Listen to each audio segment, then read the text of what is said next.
थाद'नाय गैयै जुब जुब अखानि गेजेरावबो धरना हाबाफारि लादों उदालगुरि फरायसालिमानि फरायसाफोरा।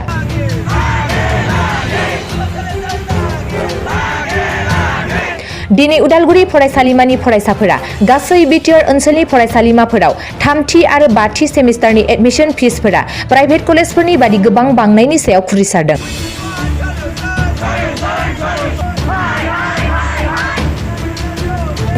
बेसेन नाङा जासे मुं थिसननो मोननांगौनि थाखाय जोबोर जुब जुब अखानि गेजेरजोंबो खुद्रिसारदों फरायसाफोरा।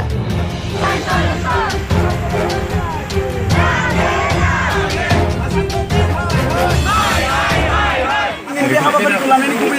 गुबै जाहोनानो जादों जोङो दिनै बे उदालगुरि कलेजआ गभर्नमेन्ट नङा होमबा दिनै बे गभर्नमेन्ट कलेजआव जुदि जोङो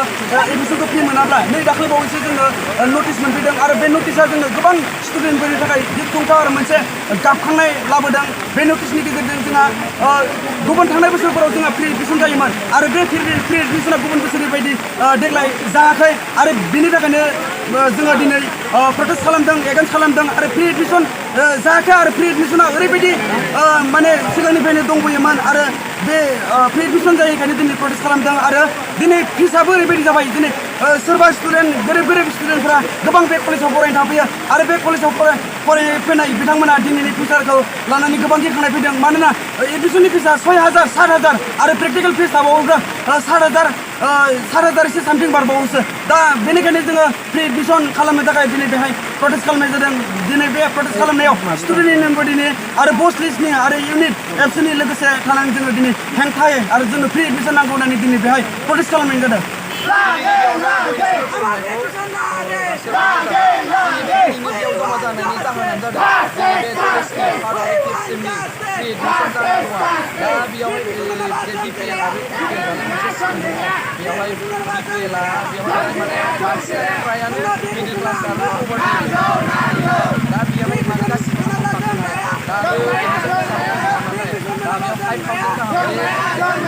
फेमिलि बे पवर्टिफोरनि बालाय माहानिफ्राय होनांगोन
para gubujakai pokasipun losida begini notisnya admissionnya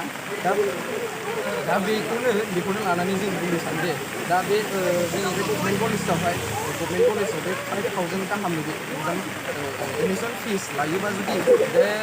private कलेजजोंहाय डिफारेन्सआव मा डिफारेन्स थागोन जुदि डिफारेन्स खालामो प्राइभेट कलेजनिया बिसिनाव एसे बारा होद्रायबानो जे प्राइभेट कलेजावनो एडमिसन मोनगोन दा बे 5,000 गाहामावहाय दा बेनिखौनो बुंनो सानो जोङो जे जोंहा आरो बे जमा जानायाबो बेनि थाखायनो आसामनि मिनिस्टार एडुकेसन मिनिस्टार फैगोन मा मिथियो सानदों जोङो बेखौनो student union Udalguri college student बुंनो सानोदि जे जोंनि बे जेरै सोलिबाय थानाय सिगांनिफ्राय जोंनिखौ बेबायदिनो जालांबाय थानायखौनो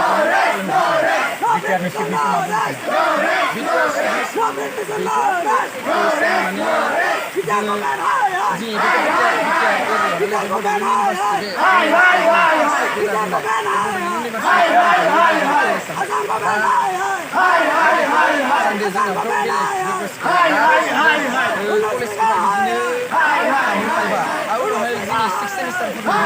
गासैबो होनो हायाखै बड'लेण्ड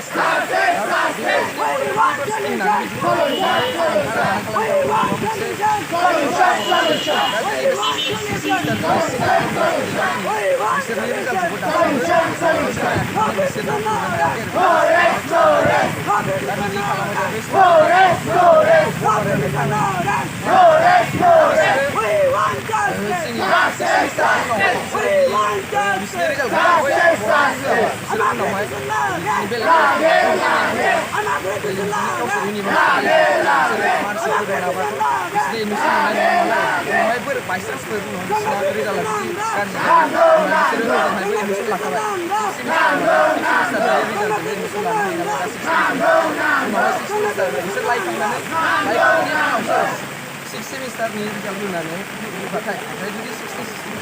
सिक्स सेमिस्टारा रिजाल्टआ जुदि गाज्रि जायो साप'ज बाइचान्सआव जुदि गाज्रि जायो होनबाथाय बिसोरो ओरैनो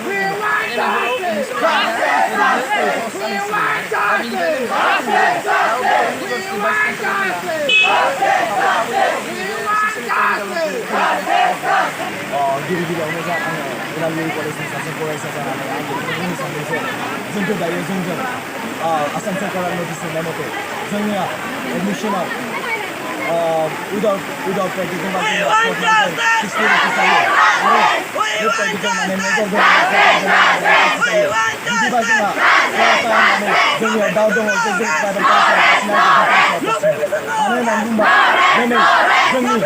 स्टुडेन्टआ खायसेयानो जेरै फेमिलिनिफ्राय बिलो खालामो बिलो प्राइभेट लाइननिफ्राय बिलो खालामो होमबा बिसोरनि जोंनि पेरेन्टफ्रा एसे फैसा एफर्ड खालामनो हाया ओंखायनो जोङो दिनै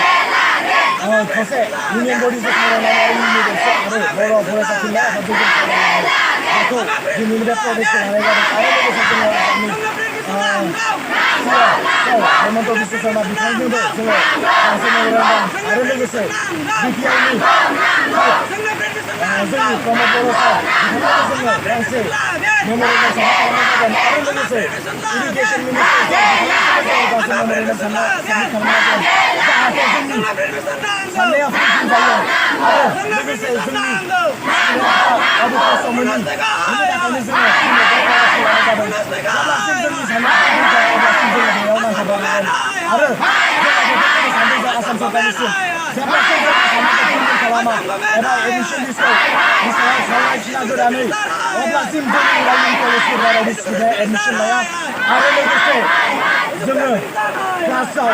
मोनसे बुंबाय थागोन प्रटेस्ट खालामबाय थागोन बिदिनो आरो जुदि दिनै दिनैनिफ्राय जोंनि सावरायनायखौ आसाम सरकारा सिरियास लाया होनबाथाय जोङो ज'यैनो बिटिआर सरकारजोंबो सावरायनो थाखाय जोङो आरो गोदान मोनसे प्रटेस्ट खालामफिननाय जागोन